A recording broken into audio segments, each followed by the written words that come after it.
नमस्कार दोस्तों,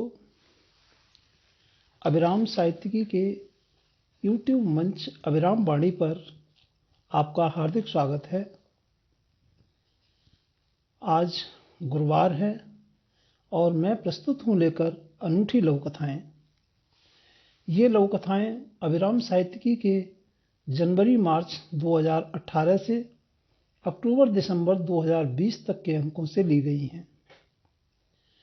अनूठी लघु कथा में हमारा प्रयास है कि लघु कथा की अनुभूति की सघनता पाठकों को विशेष रूप से प्रभावित करने वाली हो, या फिर उसके कथ्य में जीवन मूल्यों में हो रहे परिवर्तनों की शाश्वतता को रेखांकित करने की क्षमता हो, या फिर उसका कथ्य अपने समय की जड़ता को चुनौती देने में सक्षम हो।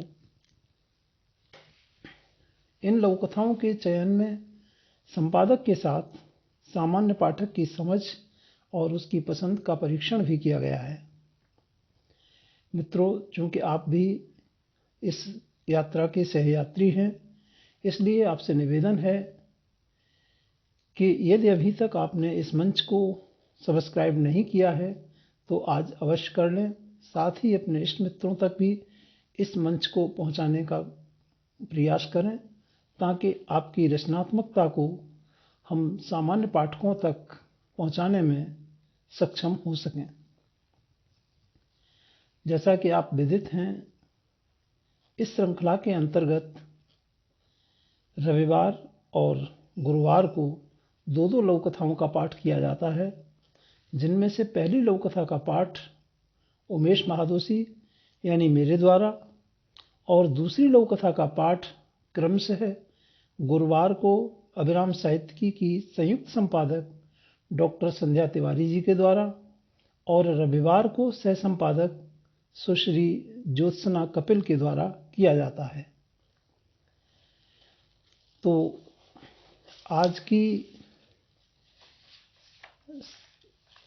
प्रस्तुति में मैं आपके समक्ष प्रस्तुत हूँ लेकर योगराज प्रभाकर जी की लघु कथा धूल सने दर्पण।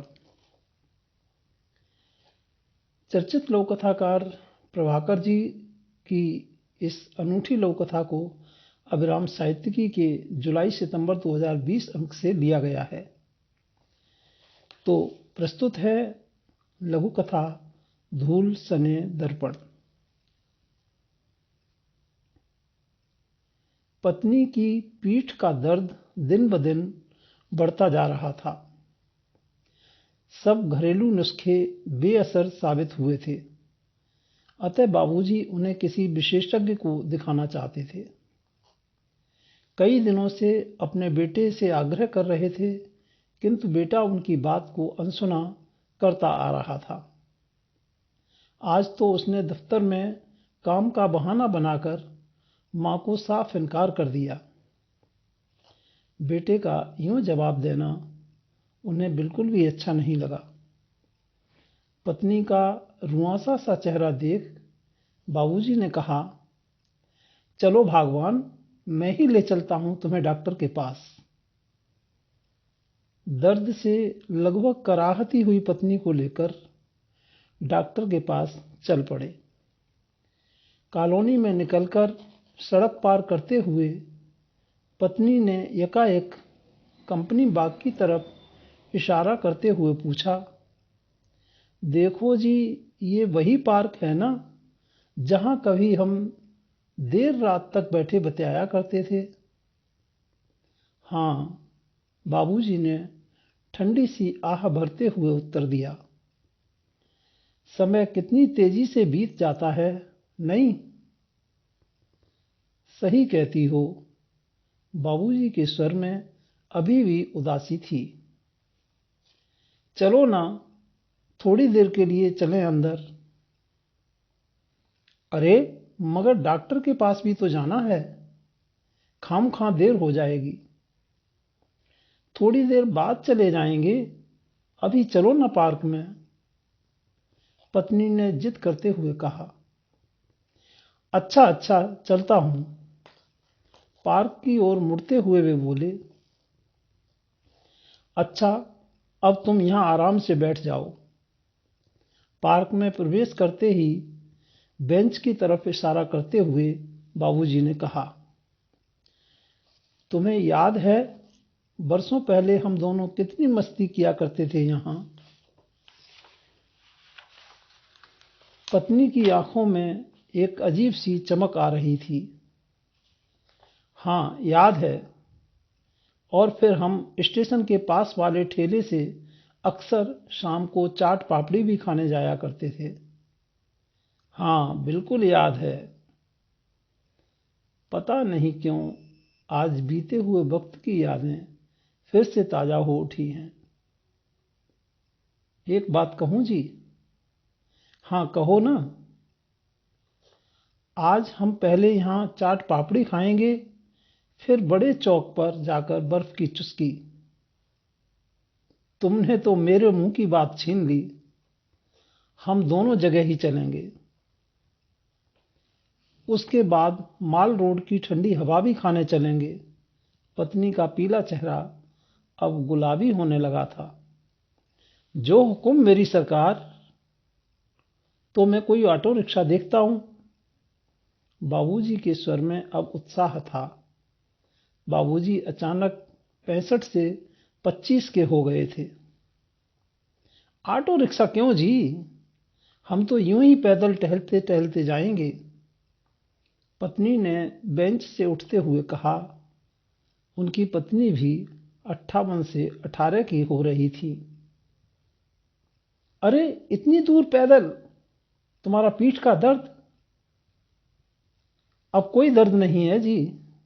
बस तुम हाथ पकड़ लो मेरा। यह थी योगराज प्रभाकर जी की लघुकथा धूल सने दर्पण।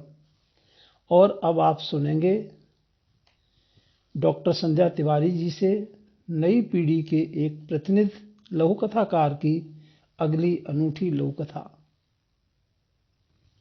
आइए डॉक्टर संध्या तिवारी जी। धन्यवाद महादोशी जी। आप सभी मित्रों को संध्या तिवारी का नमस्कार। आज मैं अपने समय की चर्चित लघुकथाकार अपराजिता अनामिका की अनूठी लघुकथा प्रायश्चित प्रस्तुत कर रही हूं। अपराजिता जी की लघुकथा अभिराम साहित्यिकी के जुलाई-सितंबर 2018 के अंक में शामिल हुई। तो प्रस्तुत है लघुकथा प्रायश्चित। नागरिक सूची जैसी लगती है। लगभग आधे तो रिटायर ही हैं। ऑफिस कलीग रोहित ठहाके लगाते हुए बोला, ऐसा कुछ नहीं है, बस जो रिक्वेस्ट आते हैं उन्हें जोड़ लेता हूं। कहते हुए न जाने क्यों एक दर्द उभर आया मलय की आंखों में। और तो और लगभग सभी पर विस्तृत टिप्पणी रहती है तेरी। भले कुछ भी पोस्ट किया हो, जरा हम पर भी नजरें इनायत कर दिया करो। आखिर अब एक नामी लेखक हो भाई, रोहित ने उसे छेड़ते हुए कहा। नामी लेखक। निश्वास लेते मलय की आंखें भर उठी। मां के गुजरने के बाद पापा बहुत अकेले हो गए थे। अंतर्मुखी व्यक्तित्व के पापा बहुत अधिक धार्मिक भी न थे। छोटे से शहर में क्लब या विशेष सामाजिक संगठन की कोई व्यवस्था भी न थी जहां वो खुद को व्यस्त रख पाते। पढ़ने के शौकीन थे, मगर किताबों में कितना सिर खपाते।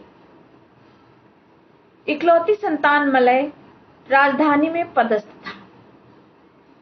हालांकि सुबह शाम हालचाल लेता रहता, 6 महीने में मिल लाता, पर पापा का अकेलापन कम ही न होता। काफी मशक्कत के बाद उन्हें एफबी और व्हाट्सएप चलाना सिखाकर खुद से और कई वेब पत्रिकाओं से जोड़ दिया। कुछ दिन तक बाकायदा उन्हें हर पोस्ट पर देखता, उनका उत्साह बढ़ाता, मगर पत्रकारिता की डिग्री मिलने के बाद लिखने के जुनून में ऐसा उलझा कि पापा कब उपेक्षित होने लगे वो समझ ही नहीं पाया। शिकायत करने पर व्यस्तता का रोना रो फिर खुद में मशगूल हो जाता। समय बीतता गया। मलय पत्रकारिता में परचम लहरा रहा था और उपेक्षित पिता अकेलेपन से लड़ते एक दिन अलविदा कह गए। पिंग पिंग की आवाज उसे अतीत से बाहर खींच लाई। मैसेंजर पर मिसेस भाटिया का मैसेज था, जो उनकी मित्र सूची में थी। बहुत धन्यवाद बेटा, मेरी हर पोस्ट पर तुम्हारा आना और सुबह शाम खैरियत पूछना बहुत हद तक हमारी जिंदगी के खालीपन को कम कर देता है। भगवान ऐसी संतान सभी को दे। मलय की आंखों में अब तक थमे आंसू मोबाइल स्क्रीन पर टपक गए। धन्यवाद। ये थी लघुकथा प्रायश्चित, और अगर आपको ये दोनों लघुकथाएं पसंद आई हों तो कृपया लाइक करें, शेयर करें, कमेंट करें और हमें बताएं कि आपको ये अनूठी लघुकथाएं कैसी लग रही हैं।